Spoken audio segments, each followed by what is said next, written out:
Shalom, shalom Nekulam, nous voici donc pour ce Saint Shabbat, je dis bien ce Saint Shabbat, parce que le Shabbat est une fête de l'Éternel et c'est la plus grande des fêtes en réalité. La preuve c'est qu'on la vit toutes les semaines, donc c'est une rencontre de grande sainteté que le Shabbat, et j'espère que je m'adresse ici à tous ceux qui nous suivent ou qui vont sur notre site.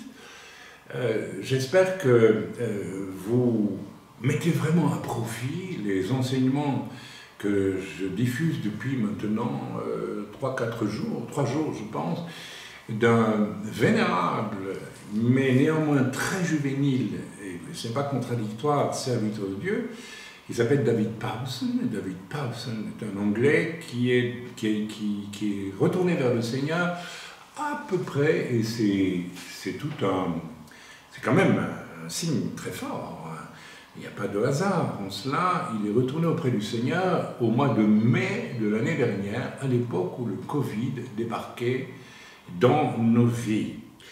Alors, je suis très touché, très impressionné par ce que je vois. J'ai été voir des photos de cet homme et j'ai vu la lumière de Dieu sur ce visage, j'ai vu la paix, j'ai vu cette sainteté extraordinaire et j'ai pris un grand plaisir à obéir au Seigneur. Je dis bien obéir parce que j'ai trouvé au hasard de mes recherches comme ça, vous savez, quand on va sur Internet un petit peu comme ça, parfois le Seigneur me conduit et j'ai été conduit vers la publication d'un livre de lui qui s'intitule « Les 4 étapes de la nouvelle naissance ». Alors tout de suite, j'entends en écho, n'est-ce pas, les réactions de beaucoup. Ils me disent « mais on connaît. » Eh bien non, vous ne connaissez pas. Vous ne connaissez pas et j'ai été absolument réjoui de lire ce livre parce que j'y ai retrouvé dans un enseignement systématique, d'abord des choses que nous avons vécues, ma femme et moi, je peux dire sans une once d'orgueil, mais que nous avons vécu une vraie nouvelle naissance. Et j'ai aussi compris, oui, j'ai aussi réalisé combien j'ai rencontré de croyants, de chrétiens, qui soient évangéliques, juifs messianiques, ou autres, protestants, qu'importe, catholiques aussi, mais bon. Eh bien, j'ai compris à quel point beaucoup de dits chrétiens ont une vie spirituelle bloquée parce que quelque chose ne s'est pas fait dans ces 4 étapes. Je ne vais pas rentrer dans le détail de l'enseignement de Powson, mais j'espère que vous écoutez, je vous encourage, s'il vous plaît, à aller écouter cela. Il y a 6 enregistrements où il est question de la repentance, il est question de la réception de la foi, il est question du baptême d'eau et du baptême du Saint-Esprit. Les 4 choses sont liées et si l'on ne vit pas la première étape déjà, comme elle doit être vécue, j'en ai jeté un mot là pendant qu'on préparait notre culte, eh bien savoir que lorsque je l'ai vu, quelquefois d'une façon assez criarde, assez forte, quand des gens viennent au Seigneur et que l'entourage ou bien le Saint-Esprit a révélé que la personne a fait une chose assez grave, eh bien, j'ai vérifié parfois que la personne, comme on dit communément, zappait sur la chose, parce que ça ne veut pas me parler. Alors que la première étape dans la nouvelle naissance, c'est de se mettre à nu devant Dieu et d'accepter de voir en face les choses, en commençant par les pires fautes que l'on a commises, et en ne nous contentons pas des petites fautes, en laissant de côté les grosses fautes. Ce que pas mal de gens font en réalité, ce qui va handicaper complètement le processus d'évolution de la vie, de la nouvelle naissance, qui doit passer ensuite par réception de la foi, par le baptême d'eau, le baptême du Saint-Esprit, etc., etc. Bon, donc tout cela, j'espère, je vous demande vraiment d'aller l'écouter, et ne partez pas du principe que tout est fait, on vous a dit un jour, vous avez accepté Jésus, vous êtes sauvé. Paulson développe très bien une chose que j'ai souvent prêchée, c'est que le salut est une chose à laquelle on travaille jusqu'au dernier jour de sa vie. Ce n'est pas une chose acquise comme dans une pochette surprise au moment de la conversion, et puis basta, c'est fini. Non, il faut travailler. L'apôtre Paul dit lui-même, travaillez à votre salut. Voilà, je n'en dirai pas plus, mais j'en ai déjà dit pas mal. Nous allons louer le Seigneur. Cette nuit, j'étais réveillé vers 3 h du matin avec un chant qui restait dans mon esprit jusqu'à maintenant. Dieu Tout-Puissant. Alors je voudrais vous encourager avec moi à louer le Seigneur avec ce chant magnifique. Parce qu'au fond, qu'est-ce qui est important dans nos vies? C'est moi ou c'est Dieu? Un jour, j'ai lu chez Richard Wurmbrand quelque chose qui m'a... où il disait dans un de ses livres, je ne sais pas si Dieu le lui a dit ou pas, ou s'il l'a entendu quelque part, mais Dieu lui aurait dit, et si je t'envoyais quand même en enfer, est-ce que tu me servirais encore? Et Wurmbrand a répondu, oui Seigneur, je te servirai encore. Vous vous rendez compte?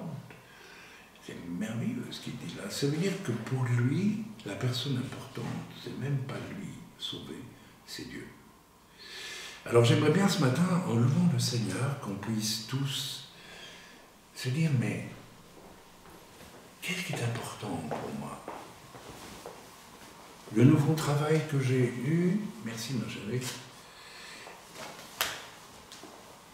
l'enfant qui va naître dans mon foyer, la jeune épouse que je viens de rencontrer,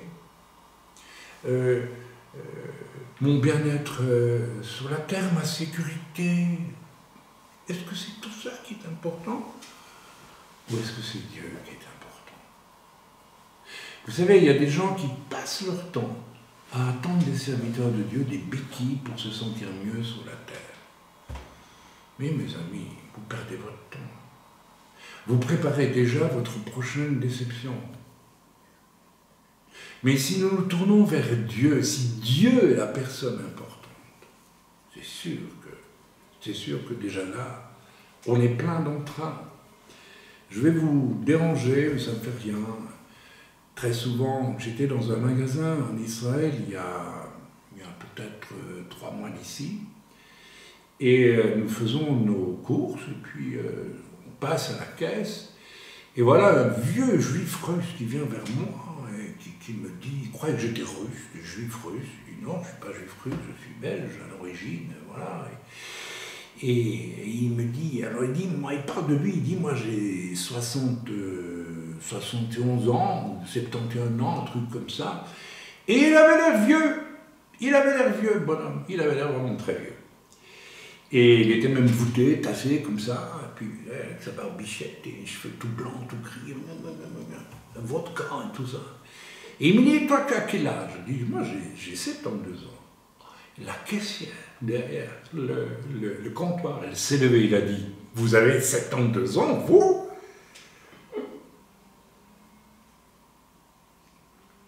C'est quoi le secret? Oui, c'est la joie du Seigneur, mes amis. C'est d'avoir mis Dieu en premier, et quand on met Dieu en premier, qu'est-ce que vous voulez qu'on récolte si ce n'est que de la joie, de la juvénilité? Je vois parfois certains chrétiens, ils ont déjà l'air d'avoir 150 ans.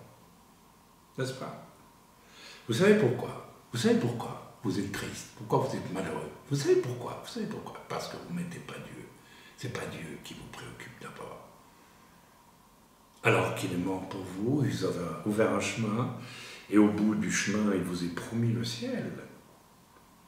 Donc vous devriez simplement regarder à ça, et puis regarder à Dieu, et dire, mais voilà, tout le reste, ça tombe.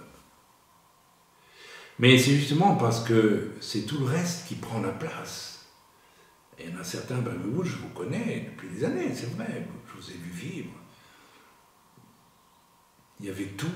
mais pas Dieu. Et vous vous disiez chrétien important. Tout, mais pas Dieu. Tout. Gagner de l'argent, faire ceci, s'agiter, courir, et allez-y, et faisons ceci. Et trouvons le serviteur qui va nous faire du bien. Et je visitais même certains parmi vous jadis, et ça vous donnait un petit peu d'oxygène. Ah là là. Et vous n'avez même pas pensé à l'époque, mais moi alors, qu'est-ce que je vis? Eh bien, nous allons chanter Dieu Tout-Puissant. Quand mon cœur considère, nous chanterons que ce chant-là aujourd'hui dans la louange. Mais nous allons regarder à Dieu de tout notre cœur. Et si vous ne voulez pas le faire, ben ne le faites pas. Si vous voulez rester malheureux, c'est votre problème. Hein. C'est dommage. Personne ne vous y oblige. Et même si vous avez commis une faute, une erreur, eh bien c'est le moment de voir si vous aimez Dieu ou pas. C'est tout. C'est tout. Dieu Tout-Puissant, quand mon cœur considère tout l'univers créé par ton pouvoir, le ciel d'azur, les éclairs, le tonnerre, le clair matin ou les ombres du soir, de tout mon être lance un chant. Dieu Tout-Puissant, que tu es grand, de tout mon être lance un chant.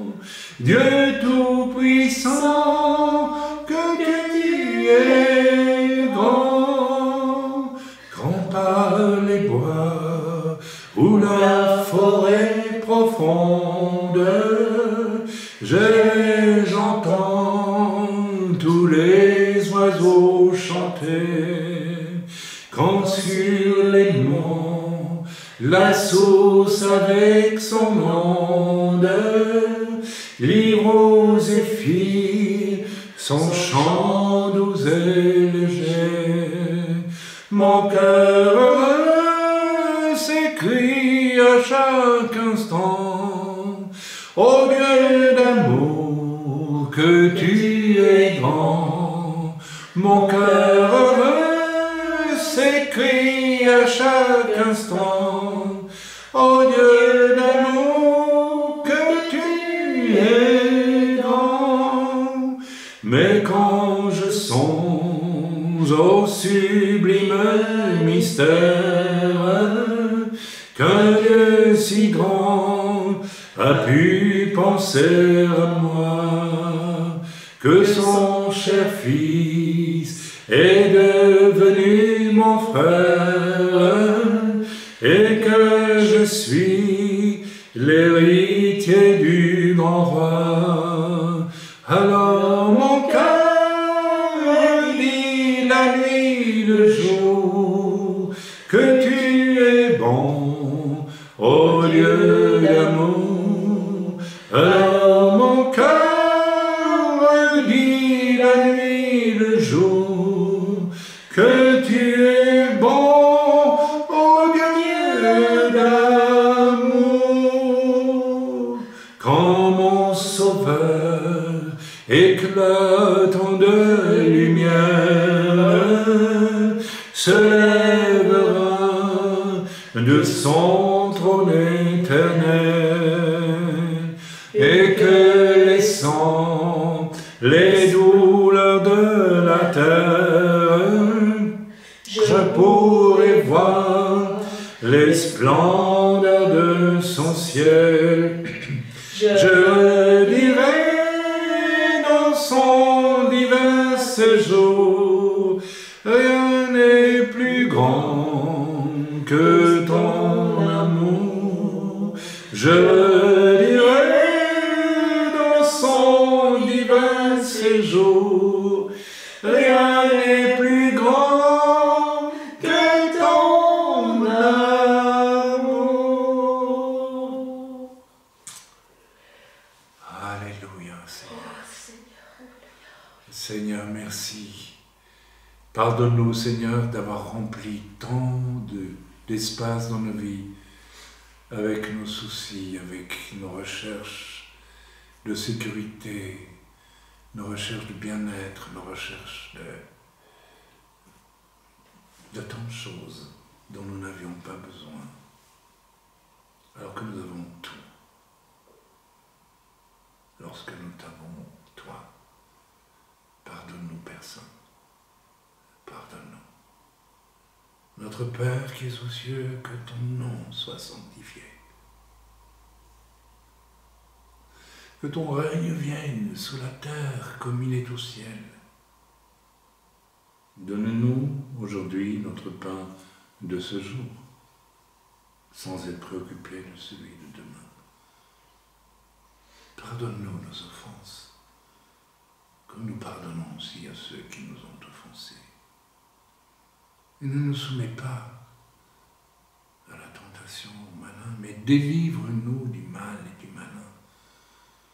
Car c'est à toi, Éternel, qu'appartiennent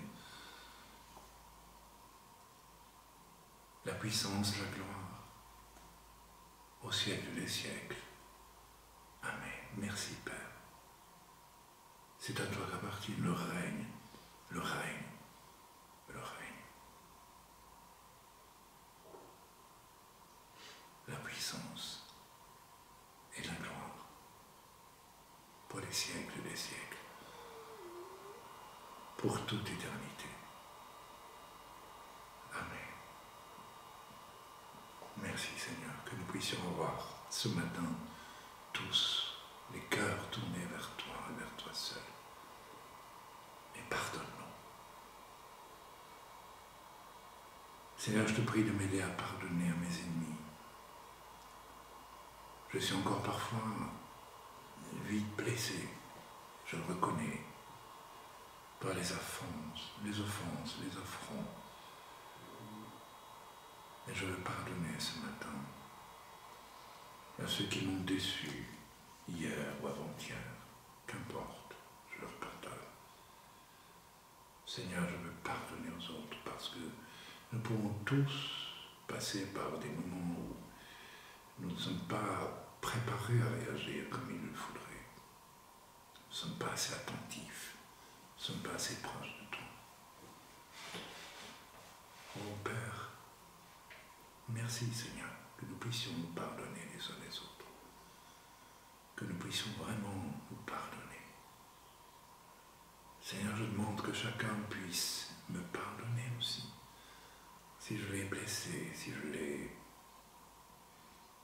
manqué si je n'ai pas réparé peut-être par les mots qu'il fallait lorsque je me suis trompé. Seigneur, je te demande de me pardonner. Pardonne-nous, Seigneur. Pardonne-nous. Dans le bon nom de Yeshua. Amen. Amen.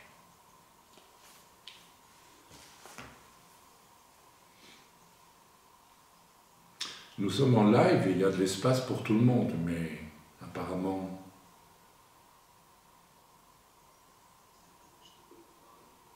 Amen. Nous allons aller dans la parole de Dieu et avant ça, nous allons donc faire notre offrande. Voilà, que Dieu soit béni, que Dieu soit loué et ayons les regards tournés vers lui et pas vers nos pauvres personnes. Amen. Si nous avons compris ça ce matin, nous avons compris une chose essentielle, que Dieu soit béni, que Dieu soit loué. Je n'ai pas la boîte d'offrande, mais de toute façon, vous savez très bien, c'est notre frère Samuel qui s'occupe de prélever mon offrande chaque semaine, donc il va le faire, donc s'il vous plaît, pratiquez votre offrande maintenant, allez, et puis comme on fait à chaque Shabbat, pourquoi vous vous levez pour aller chercher vos sous? Vous devriez les avoir près de vous, voilà, très bien, que Dieu soit béni, et voilà, c'est bien qu'on la fasse en live aussi, chacun, merci pour ceux qui, il y a une sœur qui nous a envoyé un don, je l'ai remercié par mail, et je la remercie encore, maintenant, donc je pense que ça va sur le compte de l'Église, d'après ce que j'ai pu voir, et c'est très bien comme ça. Seigneur, nous te remercions pour les offrandes qui vont couvrir les frais, nous te remercions pour les factures qui sont venues à leur terme, il y en a qui sont venues à leur terme, comme la voiture par exemple, Nous te remercions, Père, au nom de Jésus, parce que tu pourvois, Seigneur.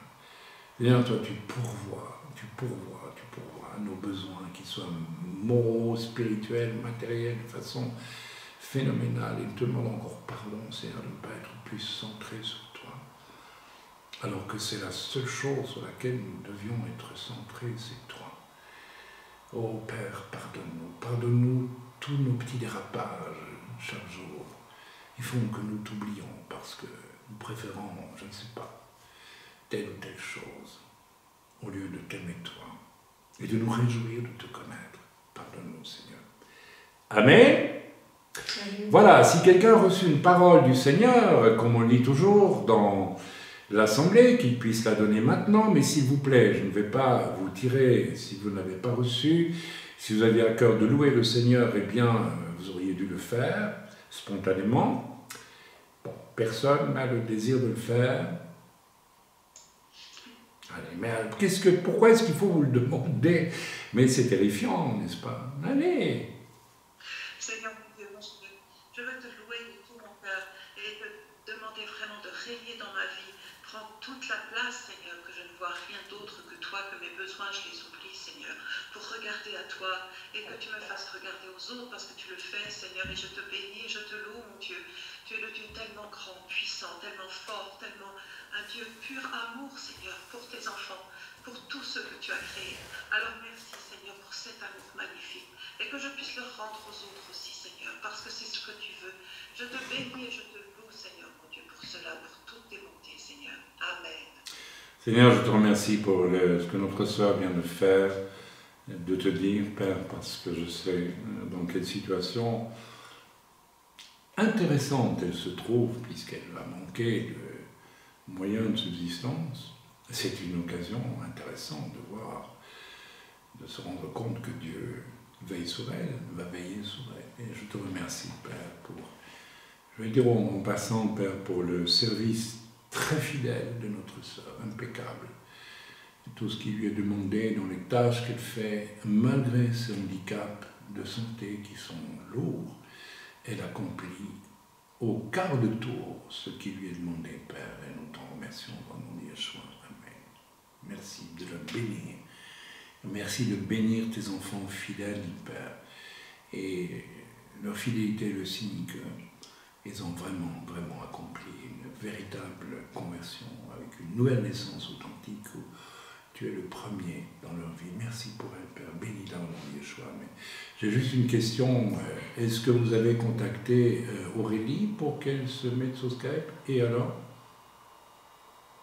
Je peux avoir une réponse, s'il vous plaît? Oui, elle est avec nous, mais elle n'a pas mis la caméra, mais elle est avec nous. Ah, d'accord, mais c'est très bien. Bien, alors, bien, il y a une personne qui a désiré louer le Seigneur. C'est bien, c'est magnifique. C'est tout. Bon. Mais allez-y spontanément, il faut vous tirer du fond du couloir, certains, c'est effrayant. Oui, allez. Seigneur, pardonne-moi, c'est vrai, toutes les fois je me suis occupée d'autre chose que toi, où j'ai gardé les yeux tournés vers mon confort, comme a appris Raïm. Et je te remercie pour ce message, Seigneur. Merci parce que, Seigneur, tu es fidèle, Seigneur, alors que nous ne sommes pas toujours fidèles dans moi-même, Seigneur, parfois, et je te demande pardon, et je te remercie, Seigneur, parce que tu nous ramènes vers toi, Seigneur, tu nous gardes, Seigneur, et merci pour ta bonté chaque jour, ta fidélité, Seigneur, mon Dieu, au nom de Jésus. Amen. Amen. Bien. On ne va pas continuer à tirer les gens du fond du couloir. Si vous estimez que vous n'êtes pas concerné par ça, tout le monde est concerné par ce qui vient. J'ai déjà prêché un message. Non, écoutez, on va aller dans la parole. Alors, il faut quand même, à un moment donné, que ça sorte du fond du cœur, mes amis, spontanément. Si ça ne sort pas, bah écoutez, voilà, c'est que Dieu n'est pas la première personne dans nos vies. Amen. Moi, j'aurais pas hésité une seconde. Si j'avais entendu en introduction d'un message, prêcher ça, j'aurais bondi sur l'occasion pour laisser le Seigneur me reprendre, puisqu'on est tous... peut tous être repris par ça. Alors, bon. Ça doit être spontané aussi, et puis voilà. Ok, autrement, ça devient du religieux, on vous tire du fond du couloir, n'est-ce pas? Et puis, vous savez, c'est tout, c'est votre choix devant Dieu. Si vous ne voulez pas dire à Dieu qu'il est le premier, ben, c'est qu'il n'est pas le premier. Point final. C'est aussi clair que ça. Nous allons aller dans la parole de Dieu, et j'intitulerai le message Samuel, je parle du prophète, bien sûr, Samuel, un homme de réveil et des fils spirituels faibles qui deviennent criminels. Donc, on a déjà là le décor qui est planté. Le décor du message qui va être... Ce n'est pas parce que les gens sont proches de nous, nos fils, nos filles, nos parents, nos grands-parents, nos sœurs, nos frères, que nous pouvons être assurés que nous pouvons leur faire confiance à tous égards. C'est absolument pas gagné. 2 frères dans l'œuf se sont fait piéger ces jours derniers par leurs sentiments à l'égard d'une personne de leur famille qui en fait refuse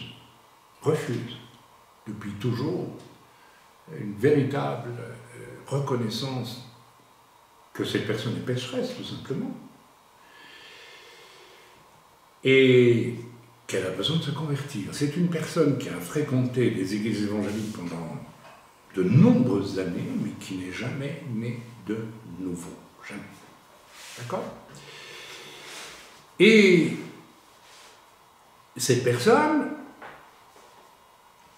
a, au fond, est venue vers 2 de nos frères avec un piège, avec un don d'argent qu'ils auraient dû refuser d'emblée. Parce que cette personne est interpellée depuis, sérieusement, et c'est un effet de la grâce de Dieu, mes amis. Depuis l'été dernier, cette personne est à la fois, ce n'est pas criminel de le dire, mais dévoilée dans le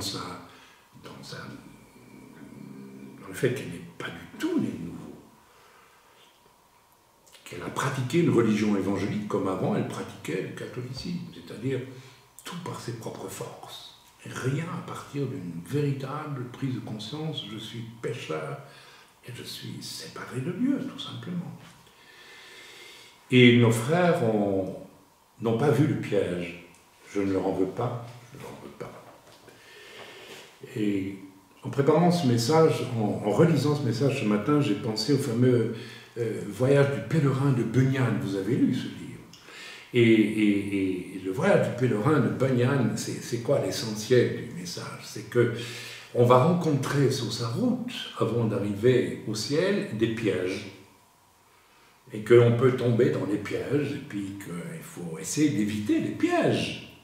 Alors ce matin, je vais vous donner un message pour vous éviter un grand piège, c'est-à-dire le piège des sentiments avec vos proches qui ne sont pas au Seigneur. Quand vous venez au Seigneur et que vous naissez vraiment de nouveau, vous rentrez dans un royaume, vous rentrez dans un monde qui est celui qui est inauguré par le sacrifice, la mort et la résurrection de Yeshua à Pessah. Vous êtes entré dans un monde qui n'est plus le monde dans lequel vous étiez avant, mais vos proches, que vous les aimiez beaucoup, tendrement à la folie, pas du tout, je m'amuse un petit peu, eh bien, ils sont toujours dans ce monde du péché et dans le monde de, n'est-ce pas, de la rébellion contre Dieu. Je suis désolé.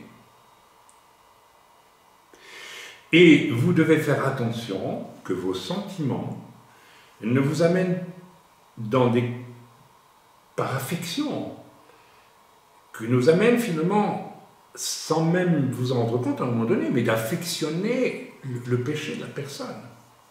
Ou ne pas oser lui tenir tête en lui disant « Non, non, non, ça je n'en veux pas, parce que ce que tu m'amènes là n'est pas bon. » Nous avons un frère récemment qui était très mal, c'est un jeune chrétien, il a quand même 4 ans de conversion, et il n'allait pas bien. Et je l'observais et je priais pour lui, il se disait « Il y a quelque chose qui ne va pas. » Et Seigneur, je dis, Ça m'a dit non, il n'a pas péché particulièrement. Non, non, eh bien, tout simplement, en parlant avec lui, on a compris qu'il était allé voir quelqu'un de sa parenté.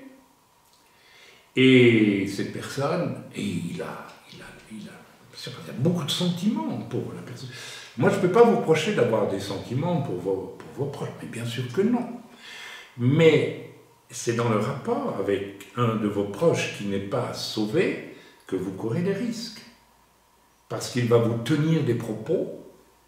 Si vous allez voir votre frère, par exemple, qui n'est pas sauvé, et que votre frère, et vous l'aimez beaucoup, alors vous allez chez lui, etc., vous êtes content, et puis il se met à vous raconter des blagues impures, qu'est-ce que vous faites? Normalement, vous levez, vous dites, écoutez, je ne fais pas supporter ça, je m'en vais, je suis désolé.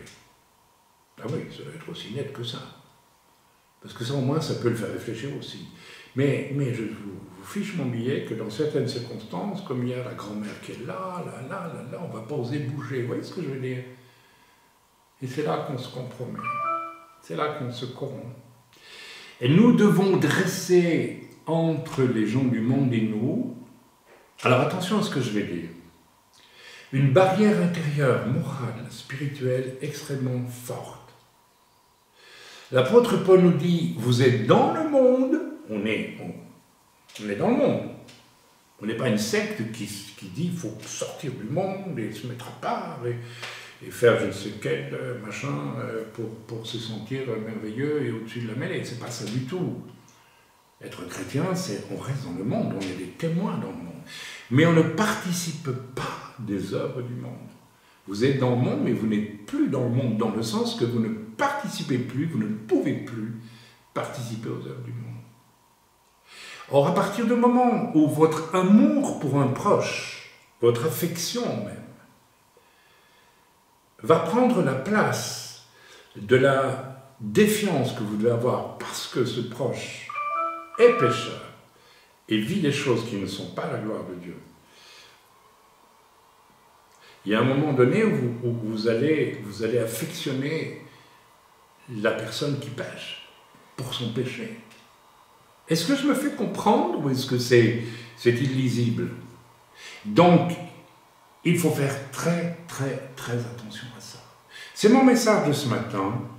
Alors, nous allons lire ensemble deux histoires qui tournent autour du prophète Samuel. Et nous allons voir que Samuel lui-même va se trouver avec des fils dont il doit se méfier. Nous allons voir dans l'Écriture, ce sont ses fils.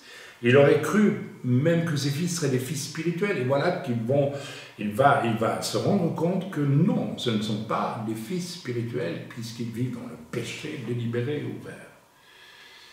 C'est tragique. Mais Samuel, pour rester le grand prophète Samuel, ne peut pas faire de compromis et il ne fera pas de compromis.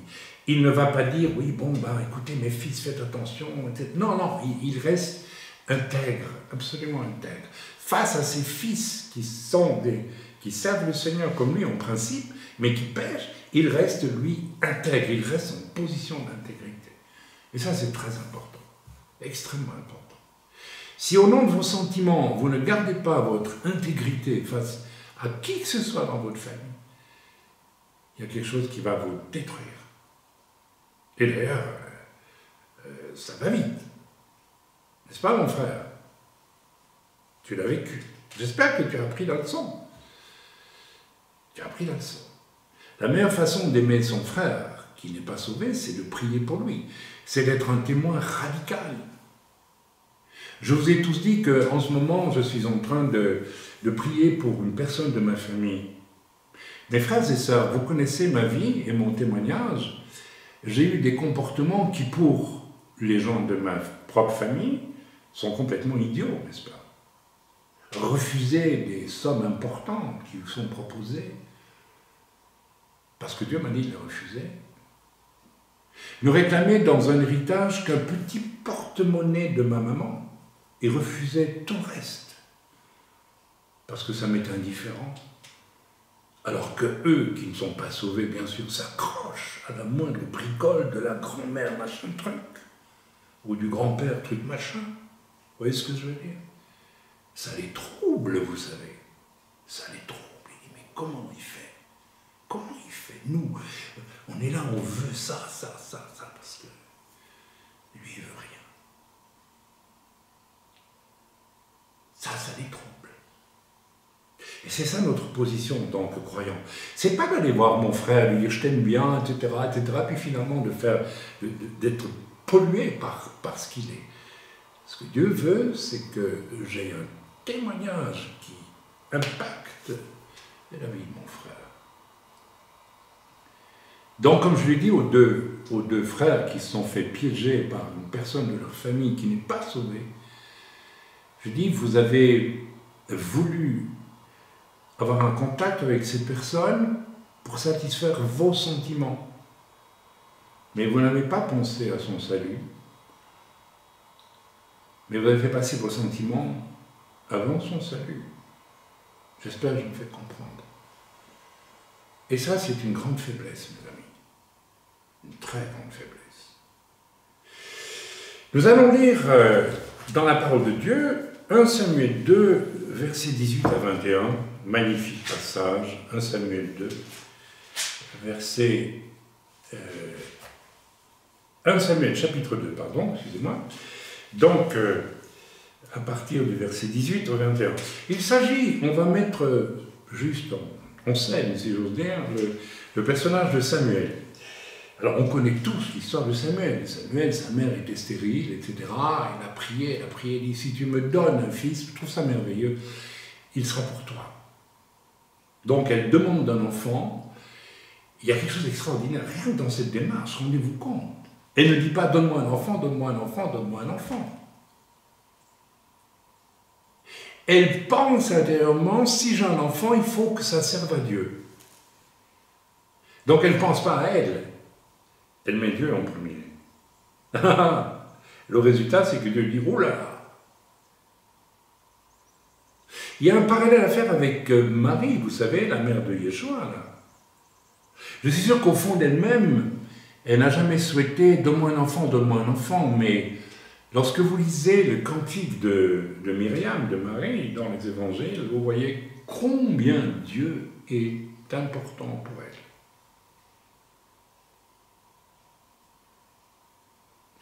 Il y a déjà là tout un message. Ça rejoint ce que nous avons dit au début de la réunion, où nous mettons Dieu en premier.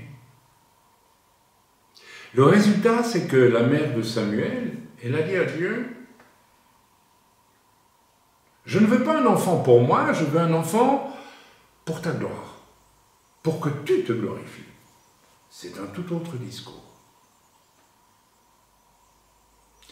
Résultat, Dieu lui donne un enfant qui sera un des plus grands prophètes, un des plus grands gardiens d'Israël.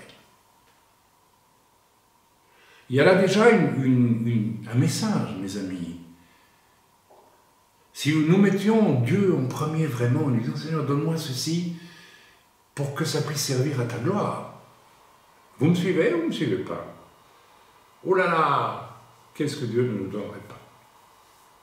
Mais très souvent, nous disons « Seigneur, j'attends de toi. » Bon, vous savez, pour certains chrétiens, c'est évident que tout ce qu'ils attendent, c'est bon, qu'on me fiche la paix, que j'ai tout ce qu'il faut, et puis c'est bon, hein, voilà, c'est tout.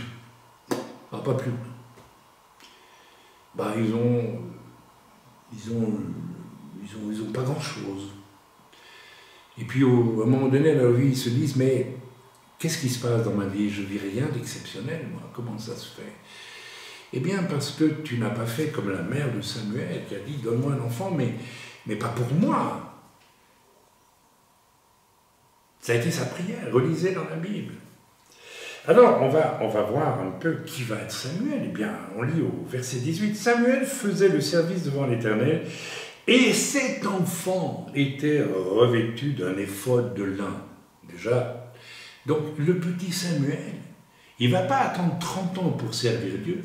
Enfant déjà, il va être mis au service, n'est-ce pas, d'Élie, si je ne dis pas de bêtises, qui était sacrificateur à Shiloh, là où se trouvait le premier tabernacle. Donc dès son enfance, quelle merveille! Lorsqu'avec mon épouse, nous avons vu nos enfants venir au monde, nous avons consacré nos enfants au Seigneur. Nous avons dit, Seigneur, ces enfants, nous ne les voulons pas pour nous, nous les voulons pour toi. C'est ce que nous avons dit. Et Dieu nous a donné des promesses. Et même si ces promesses, ici et là, tardent à s'accomplir, elles ont été données. Et un jour, elles seront accomplies.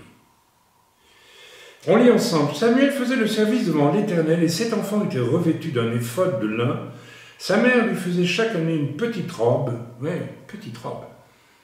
C'était un petit garçon. Il avait quoi, 5 ans, 6 ans, 7 ans, là, même pas. Et Dieu va parler à ce petit bout d'homme-là, qui est le fruit d'une prière extraordinaire d'une mère.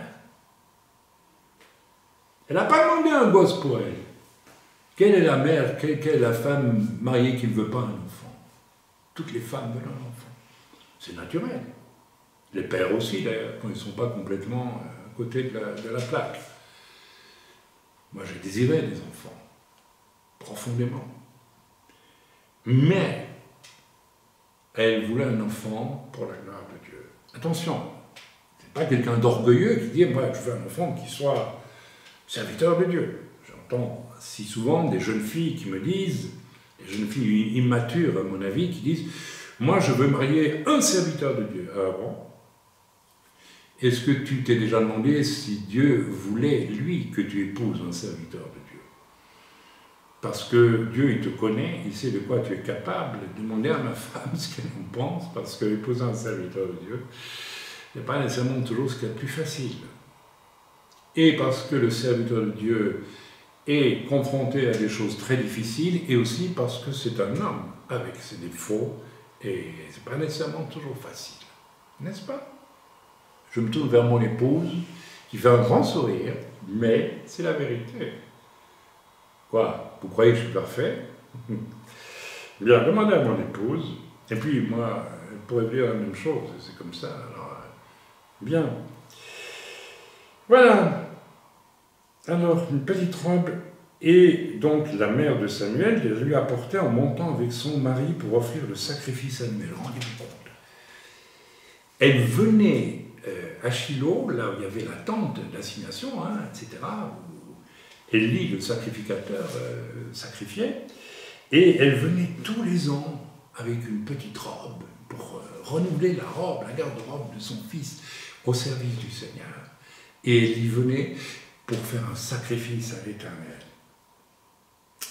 Élie, le sacrificateur Élie, c'est pas Élie, c'est Élie, bénit Elkana et sa femme, Elkana c'était le père de Samuel, en disant que l'Éternel te fasse avoir des enfants de cette femme pour remplacer celle qu'elle a prêtée à l'Éternel. J'aime bien ça.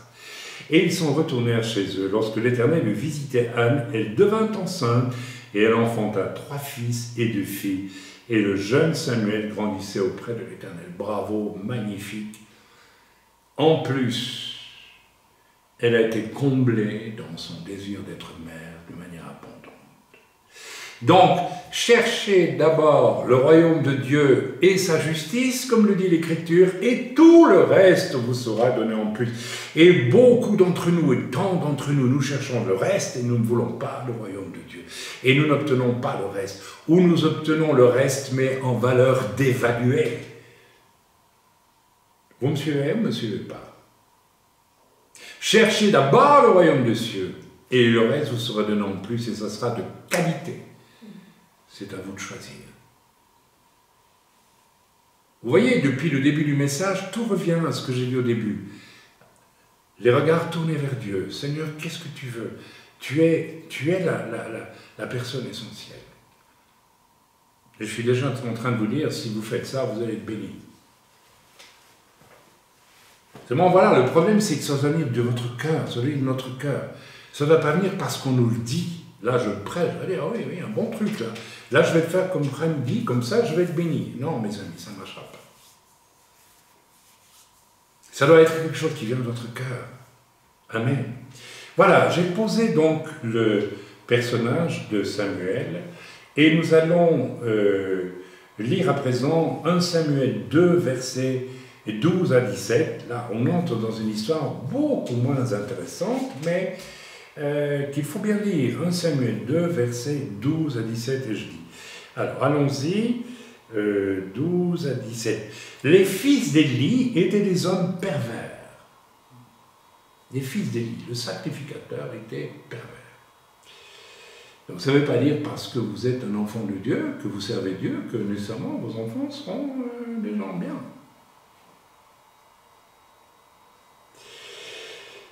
Ils ne connaissaient point l'Éternel, ils ne connaissaient point l'Éternel.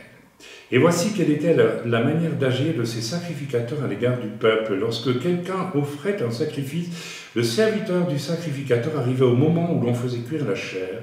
Tenant à la main une fourchette à 3 dents, il piquait dans la chaudière, dans le pot, et tout ce que la fourchette amenait, le sacrificateur le prenait pour lui. Vous vous rendez compte, c'est absolument ignoble, n'est-ce pas? C'est ainsi les gens apportaient un sacrifice, et eux, ils se faisaient un bon frichti avec ça. Hein. Ils se foutaient complètement de ce que les gens faisaient un sacrifice à l'Éternel, tout simplement. C'est-à-dire qu'ils fichaient de Dieu, tout simplement, ouvertement. C'est ainsi qu'ils agissaient à l'égard de tous ceux d'Israël qui venaient là à Shiloh. Même avant qu'on fasse brûler la graisse, le serviteur du sacrificateur arrivait et disait à celui qui offrait le sacrifice, « Donne pour le sacrificateur de la chair à rôtir. » Donc on devait normalement écarter la graisse, et on n'a même pas le temps d'écarter la graisse qu'eux arrivaient déjà, « Allez, donne-moi, je mange. » Donc, toute l'idée du sacrifice à l'Éternel était effacée au profit de quoi? Du désir purement charnel de ces sacrificateurs en herbe, n'est-ce pas? Et on a déjà là quelque chose qui va avec la fin de mon message, c'est que on peut se poser la question, mais le père, Élie, pourquoi il n'intervient pas là? Vous savez pourquoi il n'intervient pas? Vous avez déjà la réponse, n'est-ce pas? Parce qu'il aime bien ses petits gamins, qu'il aime bien ses petits enfants. Ce sont ses fils, il a des sentiments. J'aime bien mon papa, j'aime bien ma maman, j'aime bien mon grand-père, j'aime bien ma grand-mère, oui, d'accord. S'ils sont Seigneur, c'est bien. S'ils ne sont pas au Seigneur, tu dois les respecter, tu dois prier pour eux, mais tu dois faire gaffe. Parce que tes sentiments peuvent t'amener dans une intimité avec le mal chez autrui. Donc il y a là, c'est le message que j'ai ce matin, soyons vigilants mes amis, très vigilants. Je ne dis pas la suite, voilà. Ces jeunes gens se rendaient coupables devant l'Éternel d'un très grand péché parce qu'ils méprisaient les offrandes de l'Éternel. Oh là là, ils méprisaient les offrandes de l'Éternel. Bien, donc, en fait, ils recherchaient donc leur plaisir, leur satisfaction, et pas du tout le service de Dieu. Donc, Dieu lui-même est méprisé par ces fils du sacrificateur, il dit, n'est-ce pas? Dieu est méprisé malgré les apparences religieuses, mes amis. Vous voyez, les apparences religieuses sont là, mais le fond, en réalité, est mauvais. Relisons le verset 17. Ces jeunes gens se rendaient coupables devant l'Éternel d'un très grand péché parce qu'ils méprisaient les offrandes de l'Éternel. Ok? Le péché ici que je veux mettre et dont nous allons lire l'énoncé dans le passage suivant, c'est la complaisance du Père à l'égard de ses fils dont il sait qu'ils sont mauvais. Et c'est peut-être là qu'est le vrai problème dans cette affaire. Lisons maintenant du verset 22 au verset 26. Élie, donc le sacrificateur, était fort âgé et il apprit comment ses fils agissaient à l'égard de tout Israël. Il apprit aussi qu'il couchait, alors c'est encore pire, avec les femmes, je ne sais pas si c'est pire, qui s'assemblaient à l'entrée de la tente d'Assiette. Donc vous vous rendez compte? Quelle corruption! Il leur dit, pourquoi faites-vous de telles choses? Car j'apprends de tout le peuple vos mauvaises actions. Non, mes enfants, ce que j'entends dire n'est pas bon, mais vous faites pécher le peuple de l'Éternel. Si un homme pêche contre un autre homme, Dieu le jugera, mais s'il pêche contre l'Éternel, qui intercédera pour lui? Et ils n'écoutèrent point la voix de leur père, car l'Éternel voulait les faire mourir. Verset 26, le jeune Samuel continuait à grandir, et il était agréable à l'Éternel et aux hommes. Voilà. Voilà, donc ici, au verset 24, et c'est ça qui m'a le plus interpellé dans la lecture, ce que j'entends dire n'est pas bon, vous faites pécher le peuple de l'Éternel. Vous faites pécher le peuple de l'Éternel. À partir du moment où Élie est coupable, Élie est coupable. D'ailleurs, on peut lire à partir du verset 27, un homme de Dieu vint auprès d'Élie et lui dit, ainsi parle l'Éternel, Élie, le Père. Ne me suis-je pas révélé à la maison de ton père lorsqu'ils étaient en Égypte, dans la maison de Pharaon? Je t'ai choisi comme parmi toutes les tribus d'Israël pour être à mon service dans le sacerdoce, pour monter à mon autel, pour brûler le parfum, pour porter les fautes devant moi. Et j'ai donné à la maison de ton père tous les sacrifices consumés par le feu et offerts par les enfants d'Israël. Donc Dieu associait le sacrificateur et sa famille au sacrifice, c'est-à-dire les sacrifices étaient pour Dieu, mais Dieu disait après, vous pouvez manger la viande, les sacrifices, une partie. Mais Dieu ne voulait pas qu'ils mangent d'abord la viande et puis dire c'est pour Dieu. Et beaucoup d'entre nous, c'est ce que nous faisons. Nous réclamons le bien-être à Dieu, et puis nous disons à Dieu, nous t'adorons. Exactement la même chose. C'est la même démarche fondamentale. Pourquoi foulez-vous aux pieds mes sacrifices et mes offrandes que j'ai ordonné de faire dans ma demeure? Et d'où vient que tu honores tes fils plus que moi, afin de vous engraisser des prémices de toutes les offrandes d'Israël, mon peuple? Après ça, le Seigneur, le prophète, annonce à Élie que c'est fini pour lui et sa descendance. Quel est le passage qui m'a frappé? D'où vient que tu honores tes fils plus que moi?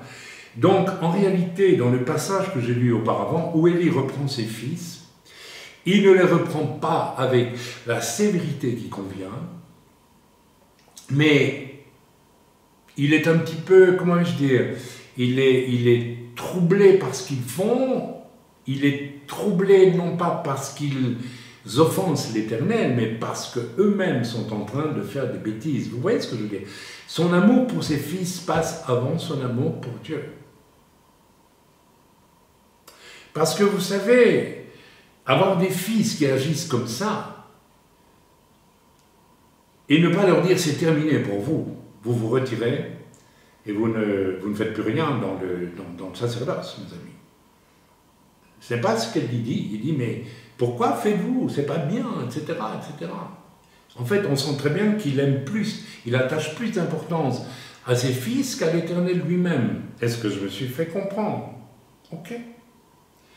Donc, au verset 24, il est dit, lisons ensemble, relisons plutôt, « Non, mes enfants, ce que j'entends dire n'est pas bon, vous faites pécher le peuple de l'Éternel. » Donc, dans son affection pour ses fils, et non pas son affection pour Dieu en premier, il était complice du fait que ses fils faisaient pécher le peuple d'Israël. Parce que vous savez, n'est-ce pas, les Juifs qui montaient à Shiloh pour faire un sacrifice à l'Éternel, voyaient ces fils d'Élie plonger pour prendre la viande et la manger quasiment devant eux, ou à peu près. Ça revenait à dire, vous savez, on s'en fiche de l'Éternel. Hein. Et puis, pourquoi pas, après tout, quand les jolies jeunes filles montent pour le sacrifice, on couche avec elles, après tout, tant qu'à faire. Et le reproche profond que Dieu fait au Père, c'est qu'il aime plus ses fils que Dieu lui-même. Alors, il aurait dû intervenir avec beaucoup de force, et dire, mais vous arrêtez là. Il y a donc une faiblesse. Ce qui est mis en valeur ici, c'est n'est-ce pas, c'est faire pécher le peuple de Dieu et faire pécher autrui par faiblesse. Et nous pouvons avoir, vis-à-vis même d'un parent dans notre entourage, des sentiments qui nous font oublier qui ils sont. Élie a oublié que ses fils étaient des criminels. Et c'est ça que Dieu lui reproche. C'est pas moi que tu aimes. Tu es sacrificateur de l'Éternel, mais moi je suis rien pour toi. C'est tes fils d'abord. Pourtant ce sont des criminels. Et nous pouvons faire la même chose avec des gens de notre entourage. Nous pouvons aimer notre papa, notre maman. Il faut aimer, bien sûr. Et nous les aimons, mais bien sûr. Mais attention, bien après Dieu. Et dans mes rapports avec mes proches, non. Il y a des choses que je ne peux pas tolérer. Je ne peux pas tolérer. Si vous vivez avec des enfants païens, comme je sais que ça se fait dans tant d'endroits, et que vos enfants ramènent quelqu'un pour coucher dans la maison, et que vous ne dites rien, vous préférez vos enfants, vous préférez la paix avec vos enfants que la paix avec Dieu. Alors ne vous soyez pas étonnés d'avoir que vous n'avanciez pas d'un iota dans votre vie de relation avec le Seigneur. C'est un exemple, mais il y en a 1000 comme ça. Si votre conjoint fraude et qu'il n'est pas au Seigneur, si vous ne lui dites pas « moi je ne suis pas d'accord avec ça », ben vous êtes d'accord avec ça. Si celui qui ne s'oppose pas consent. Donc ne vous étonnez pas non plus. Bref, on rejoint le message de notre frère Paulsen sur le péché. Il faut prendre position. Et nos bons sentiments ne doivent pas nous permettre de tolérer ceci ou cela autour de nous. Non, mes amis, ce n'est pas possible. Voilà. Moi, si quelqu'un de ma famille non convertie voulait me visiter ici, et que la personne commence à dire ceci ou cela qui offense l'Éternel, je dirais de se taire. Je ne peux pas accepter. Tu arrêtes ça ou tu sors. Parce qu'ici, l'Éternel est en premier. Verset 27, le reproche que Dieu fait à Élie, c'est qu'il honore ses fils plus que Dieu lui-même.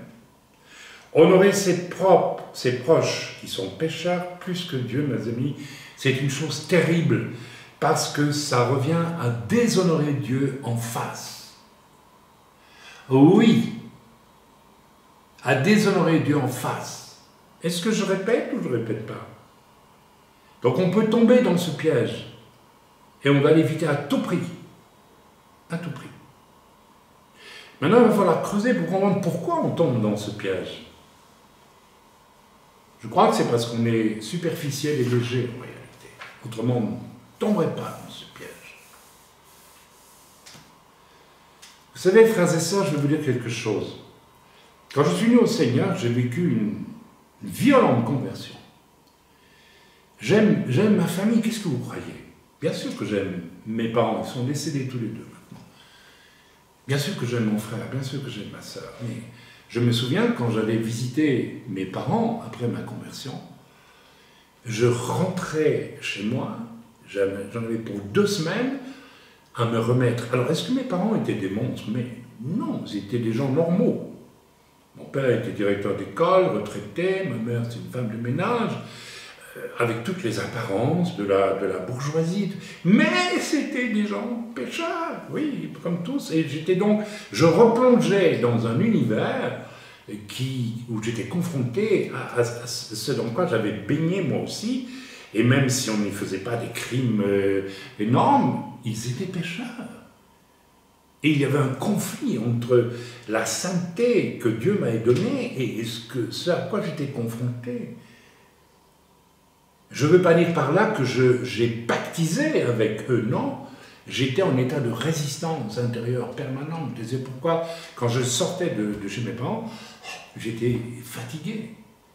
J'avais été confronté aux puissances des ténèbres qui sont dans leur vie, qui sont dans la vie de toute personne qui ne connaît pas le salut en Jésus. Nous le savons.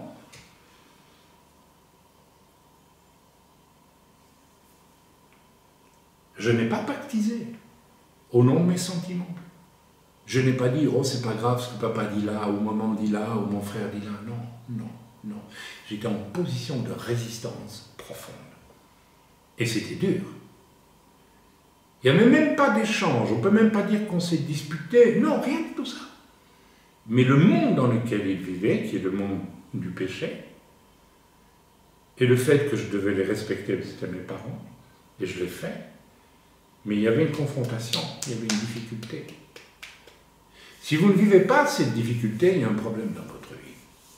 Si vous êtes parfaitement à l'aise avec votre grand-mère, votre grand-père, votre tante, votre tonton, votre tout ce que vous voulez, qui est dans le monde, vous avez un problème. Vous avez un sérieux problème. Ok, alors on continue à lire. On va lire maintenant 1 Samuel 8, versets 1 à 3. C'est une autre histoire. Une autre histoire parce qu'elle concerne carrément le prophète Samuel. Lisons ensemble 1 Samuel 8, versets 1 à 3. Lorsque Samuel, le prophète Samuel, qui a été un phare pour Israël, qui a été un phare pour maintenir Israël, qui se laissait aller à toutes sortes de choses qu'il n'aurait pas dû vivre, péché. Lorsque Samuel devint vieux, il établit ses fils juges sur Israël. Samuel était juge en Israël, et surtout, et il établit ses fils. Alors là, il y a quelque chose de terrible. Son premier-né se nommait Joël, et le second Abijah. Ils étaient juges à Beer-Sheba. Les fils de Samuel ne marchèrent point sous cette race, ils se livraient à la cupidité, recevaient des présents et violaient la justice. Ils se livraient à la cupidité, recevaient des présents et violaient la justice. Ce point-là est un point extrêmement important. Les fils de Samuel, l'homme de réveil, le phare d'Israël à cette époque, établit des fils terrestres dans l'espoir qu'ils seraient des fils spirituels dignes.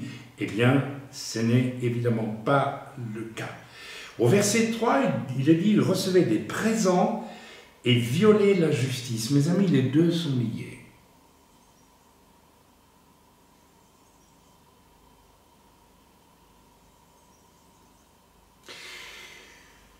Les deux frères qui ont été confrontés à une personne profondément païenne et qui a voulu faire une offrande pour l'Église, les a trompés. Ils ont été surpris. J'aimerais qu'ils comprennent qu'ils sont en train d'apprendre quelque chose. Là. Et en acceptant l'offrande, qu'ils auraient dû refuser, ils ont violé la justice parce que ces personnes les ont induits en erreur, leur a au fond menti quelque part, vous le savez très bien. Et ils ont été trompés. Et ils ont violé la justice. Parce que cette personne, qui est profondément rebelle, derrière elle, il y avait le diable pour essayer d'amener une division entre l'Église et son serviteur, moi en l'occurrence. Vous voyez que le moindre sentiment déplacé vis-à-vis de quelqu'un de notre famille et qui n'est pas sauvé va engendrer des catastrophes. J'espère que je me suis fait comprendre. Il y avait une cupidité. Je voudrais vraiment que vous soyez résolus par rapport aux dons d'argent qui vous sont faits. Quand vous sentez qu'il y a quelque chose qui n'est pas clair, refusez, s'il vous plaît. À 2 reprises, dans mon propre entourage, je ne dirais pas au début de ma vie chrétienne, on m'a proposé un héritage, une somme importante. Et nous avons prié, ma femme et moi, et le Seigneur nous a dit, vous ne pouvez pas l'accepter, vous devez, mais vous pouvez. On l'avait reçu, c'était trop tard, on nous l'avait mis dans les mains, si vous voulez. Et j'étais pas à l'aise avec ça. J'étais pas à l'aise, l'Esprit de Dieu en moi n'était pas à l'aise. Et nous avons prié, ma femme et moi, et Dieu nous a dit, très bien, c'est bien, vous n'êtes pas à l'aise, vous avez raison. Parce que, beaucoup d'argent qui circule dans le monde, pas toujours tellement clair. Hein. Et le Seigneur nous a dit, vous avez donné tout ça, ou quasiment tout ça, il restait peut-être 5% de la somme, même pas 2% ou peut-être 1%, je ne sais plus.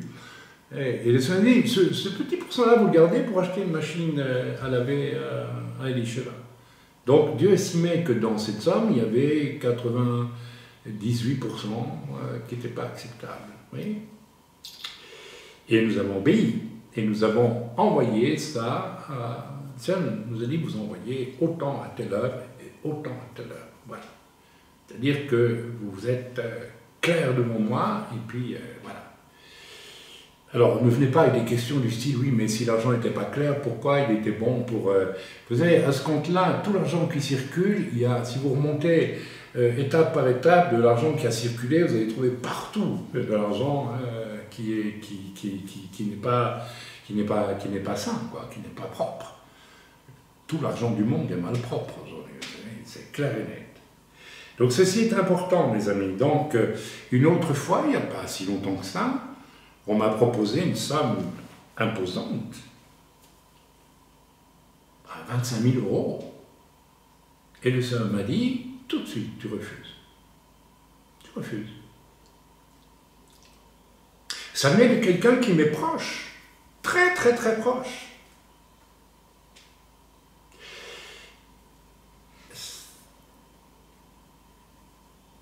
Le diable aurait pu me dire, mais tu vas faire de la peine à la personne si tu refuses qu'elle te donne tout cet argent. Et j'ai dit non, le Seigneur m'a dit de refuser, je refuse. Ça a été l'effet inverse. La personne s'est dit, a été estomaquée, elle a dit quoi? Parce que la personne savait que dans cet argent, il y avait peut-être des choses pas très claires non plus. Vous vous rendez compte du témoignage? La personne, elle a eu un choc, elle s'est dit, quoi, il refuse 25 000 €? Oui. Pas de sentiment. La vérité, pas de sentiment. Mes amis, le fait d'accepter des présents parce qu'on n'ose pas refuser peut-être, parce que ça vient d'une personne pour laquelle nous avons des sentiments, nous conduit à violer la justice et à rentrer même dans l'Église des choses que Dieu réprouve.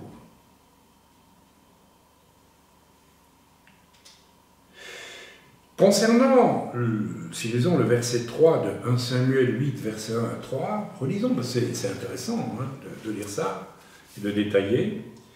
Il est dit ici, les fils de Samuel ne marchèrent point sur ses traces, sur les traces de leur père, donc de Samuel. Ils se livraient à la cupidité, recevaient des présents et violaient la justice. Alors c'est intéressant parce que, enfin intéressant, c'est un peu sordide, c'est très sordide même. Alors pourquoi est-ce que les gens venaient vers les fils de Samuel? Ils savaient très bien que... Voilà. Il est clair que les gens qui leur faisaient des présents étaient corrompus et au fond tentaient de s'acheter une fausse bonne conscience en faisant des cadeaux aux hommes. Et la personne qui a essayé de faire un don à 2 de nos frères récemment, vous savez, c'était quoi son désir? Comme ça, je m'achète mon salut, je m'achète ma bonne conscience. C'est une des perversions diaboliques les plus terrifiantes qui soient. De croire que sans se repentir, sans naître de nouveau, sans se convertir, on peut avec de l'argent acheter son salut. Il y a des gens comme ça. Il y a toute une religion qui a prêché ça pendant des siècles, ça s'appelle la religion catholique. Oui, absolument. Oui, absolument. Donnez de l'argent à l'Église et vous aurez des indulgences. Dieu sera bon avec vous. Ça revient à dire, vous pouvez acheter votre salut. Et ça a marché, parce que les gens avaient peur. Mais la personne dont nous parlons et qui a agi comme ça ces jours-ci n'a aucune peur. Ni du ciel, ni de l'enfer, apparemment. Et elle s'est dit, je vais acheter. alors que le pasteur lui tient tête. J'ai dit, on va corrompre, on va essayer de corrompre deux jeunes anciens. Vous voyez ce que je veux, le travail. Ouais. Bien, frères et sœurs, nous allons bientôt finir le message. Nous allons lire maintenant les conséquences de tout cela. Alors nous lisons 2 Samuel, verset 8. 2 Samuel, verset... Ah, je me suis trompé, c'est 2 Samuel... Ah, c'est donc 2 Samuel 1 Samuel. 1 Samuel, verset 8. Chapitre 8. Ah là là, zut. Ah ben non, c'est juste après, voilà. Excusez-moi, donc c'est 1 Samuel, chapitre 8, et verset vers la suite. Voilà. Alors, à partir du verset, en fait, voilà, du verset suivant, hein, de ce qu'on a lu au verset 4, tous les anciens d'Israël s'assemblèrent et vinrent auprès de Samuel à Rama. Ils lui dirent, voici, tu es vieux, et tes fils ne marchent point sur tes traces. Maintenant, établis sur nous un roi pour nous juger comme il y en a chez toutes les nations. Vous vous rendez compte? Voilà la conséquence. Toi, Samuel, c'était bien, mais tes fils, alors nous, on n'a plus confiance. Alors nous, on veut plus suivre l'Éternel, en fait. On veut être comme les autres nations. Tu vas nous donner un roi, et puis c'est bon comme ça. Oh là là!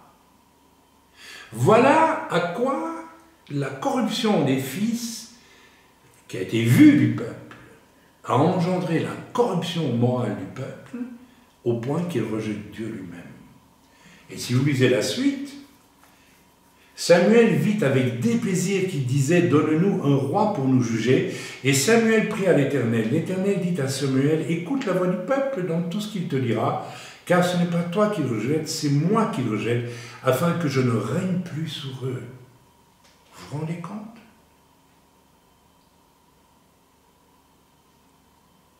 Waouh! La suite, on la connaît. Hein. 3 rois qui sont venus. Le premier, catastrophe. Le deuxième, quand même pas été tout glorieux, mais même si c'était un grand roi. Et le dernier, bon, écoutez, c'est pas fameux non plus. Hein. Salomon, ah oui, au début, formidable, mais après... Donc 3 royautés bancales, et puis après, eh bien, après 10 tribus qui vont disparaître à tout jamais. Vous voyez les conséquences. Les conséquences.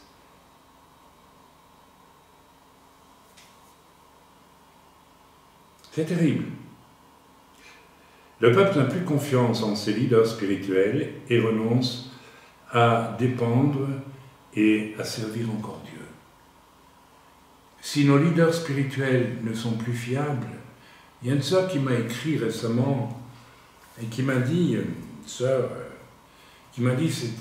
incroyable, parce que j'ai écouté le cours de Paulson sur la repentance, et ce que tu prêches toi aussi depuis que je te connais. Mais moi j'ai été dans une église où mon pasteur ne voulait pas entendre que je confesse mes fautes, mes crimes. Il ne voulait pas les entendre. Le monsieur était un petit peu... vous voyez, je fais une prière générale et Dieu t'a tout pardonné. Franchement, vous pouvez avoir confiance dans un homme de Dieu comme ça? Vous ne pouvez pas avoir confiance. Vous ne pouvez pas avoir confiance. Moi, si je fais un crime, je ne peux pas trouver un serviteur de Dieu pour dire je viens confesser mon crime, et qui me dit non, écoute, je ne veux pas trop entendre. Ça veut dire que ces genres de serviteurs de Dieu-là, soi-disant de Dieu, font penser beaucoup à Élie. Vous voyez ce que je veux dire? Et pas du tout à des serviteurs de Dieu. Waouh! Alors on doit se poser la question, pourquoi est-ce qu'il y a un tel affaissement spirituel et moral? Pourquoi les fils d'Élie, n'est-ce pas, c'est la corruption? Alors nous retournons au point 3, on a tout dit quand on a vu cela, 3 verset 27. Élie honore ses fils plus que Dieu, honorer ses propres qui sont pécheurs plus que Dieu, est terrible, je lui dis, car ça revient à déshonorer Dieu lui-même.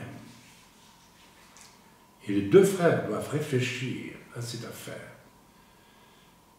Si vous allez voir quelqu'un de vos familles qui n'est pas sauvé, qui est donc dans les mains du diable, je suis désolé de vous le dire, qui pêche, parce que vous voulez satisfaire vos sentiments à son égard, vous vous démontrez par là, alors que vous savez que la personne, et vous le savez en plus, vous l'avez vu, vous l'avez enregistré, peut faire le mal. Elle fait le mal. Ça veut dire que quelque part en vous, il y a une tendance à laisser vos sentiments prendre le dessus sur la vérité et sur la sainteté qui est celle de l'Éternel dans vos rapports avec vos proches. Première chose. Deuxième chose, recevoir des présents, en l'occurrence recevoir une offrande. Cette personne voulait faire une offrande, alors qu'elle n'est pas en ordre du tout avec Dieu, et que ce qu'il convenait de lui dire, c'est non, nous ne prendrons pas ton offrande, parce que tu sais très bien que Dieu est en train de te parler depuis des semaines, des mois, peut-être des années, sur le fait que tu es rebelle, tu ne veux absolument pas passer par une véritable conversion, une reconnaissance de tes fautes. Même quand tu commets des fautes devant tout le monde, tu les nies encore. Tu accuses même autrui de tes propres fautes. Et quand vous êtes témoin de ça, vous ne recevez pas un don de cette personne. Vous avez reçu ce don, vous avez hésité en tout cas, parce que vous aviez des sentiments pour cette personne. Alors je ne dis pas que vous avez complètement dérapé, parce que quand même vous vous êtes tourné vers moi, vous avez demandé mon avis, mais je lui ai envie de dire, mais c'était à vous à réagir. Pour moi c'est clair. Je ne peux pas l'accepter, je connais la personne, je sais ce qu'elle fait. Je ne peux pas accepter un don venant d'elle. C'est une manœuvre malsaine pour acquérir votre complaisance. Mais c'est évident, mais c'est clair. Voilà, donc, dans tout cela, mes amis, il y a une question à se poser. Pourquoi est-ce que de telles choses se présentent? D'abord, elles se présentent devant nous parce qu'elles se présenteront toujours un jour ou l'autre devant nous. Vous savez, dans mon ministère, j'ai accepté des dons, et quelquefois, n'est-ce pas, j'ai vu les gens se retourner contre moi après, mais ça c'est leur problème. Mais j'ai aussi refusé parfois certains dons parce que je sentais très bien que la personne voulait s'acheter une espèce d'approbation divine en donnant de l'argent. Et je refusais. Ça m'est arrivé. Ok. Alors pourquoi est-ce que nous pouvons être faibles en face de ces choses? Eh bien, peut-être parce que nous oublions trop rapidement la parole de Jésus, que nous allons lire en Luc 14, verset 26. S'il vous plaît, lisons ensemble. Jésus dit, on peut lire à partir du verset 25, « De grandes foules faisaient route avec Yeshua, il se retourna et leur dit. » Oui, c'est intéressant quand même. Une grande foule faisait route avec Yeshua. Beaucoup de gens le suivaient. Oui, suivaient. Aujourd'hui, on a beaucoup de gens qui suivent l'Église, qui suivent un serviteur. Mais Yeshua, il va se retourner. Parce qu'il a une vérité à leur dire. Parce qu'il sait très bien que tous ceux qui le suivent, ils le suivent parce qu'il y a des miracles, il y a des choses, il y a du spectacle, il y a des choses, il se passe des choses avec ce Jésus-là. Alors on le suit. Ça n'intéresse pas Jésus qu'on le suive pour ça. Il veut qu'on le suive autrement. Il se retourna et leur dit, « Si quelqu'un vient à moi sans me préférer à son père, à sa mère, à sa femme, à ses enfants, s'il vous plaît, à ses frères et à ses sœurs, et même à sa propre vie, il ne peut être mon disciple. » C'est tout. Il ne peut être mon disciple. Certes, nous devons prier pour nos proches, mais tant qu'ils ne sont pas nés de nouveau, ils sont parmi Ils sont dans les rangs de ceux qui peuvent devenir dangereux pour nous parce qu'ils sont des ennemis de Dieu. Mais oui, tout simplement, le pécheur est ennemi de Dieu. J'étais un pécheur avant de connaître le Seigneur, j'étais ennemi de Dieu. Vous aussi, nous tous.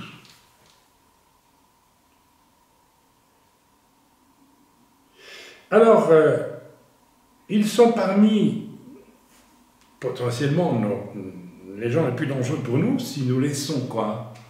Nos sentiments prendre le dessus.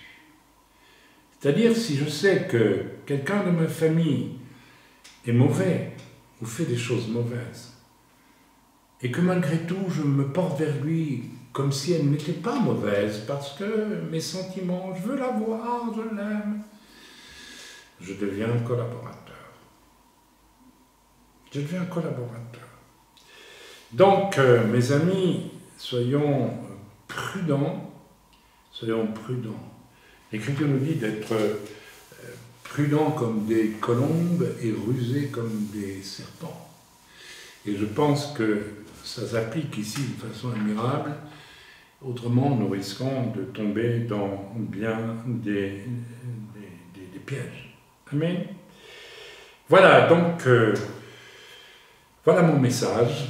D'autant plus que dans le cas de, n'est-ce pas, de Samuel et de ses fils, rendez-vous compte, le grand prophète Samuel, eh bien, le témoignage de ses fils va engendrer une catastrophe en Israël. Tout ce qui va arriver après, les royautés, tout, mais vous vous rendez compte de ce qui se passe.